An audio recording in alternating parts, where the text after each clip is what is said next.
Say he came into an outpatient pharmacy asking about over-the-counter medications that he could use for pain. Are there any options that would be safe for him? Nicole Metzger and her team of pharmacy residents are examining the medical charts of patients admitted to Emory University Hospital, searching for possible drug interactions.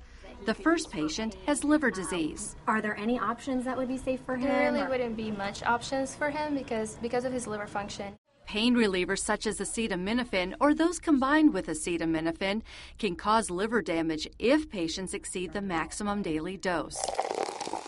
And if you mix in 3 or more alcoholic drinks a day, it can interact to change the metabolism, the absorption or distribution of a particular medication. Right now the patient does have some high blood pressure. High blood pressure medications are another class of prescription drugs that don't mix well with some over-the-counter pain relievers.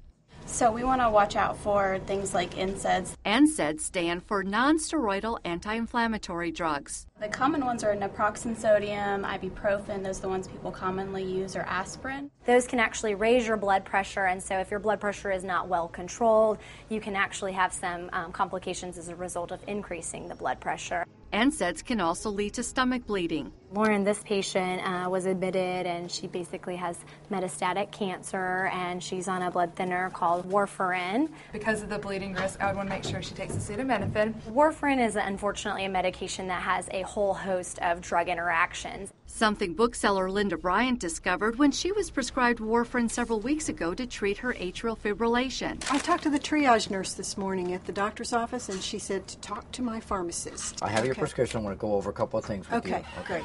Pharmacist Ira Katz uses a computerized drug interaction tool to help patients flag potentially dangerous drug interactions. Do not take these medications together.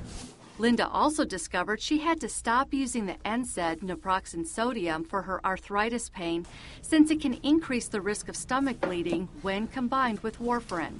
I can take a little acetaminophen, not as much, not every day, but as needed. So when I'm really struggling, having a bad day with it, I can take a little of that. Over-the-counter medications, though they're safe when people use them as directed, they can still interact, even at safe doses, with medications that are prescription products. That's why it's important for your doctor or pharmacist to know all the medications, herbs, and supplements you may be taking. You knock on the door and everybody get phoned up. For WebMD, I'm Rhonda Rowland.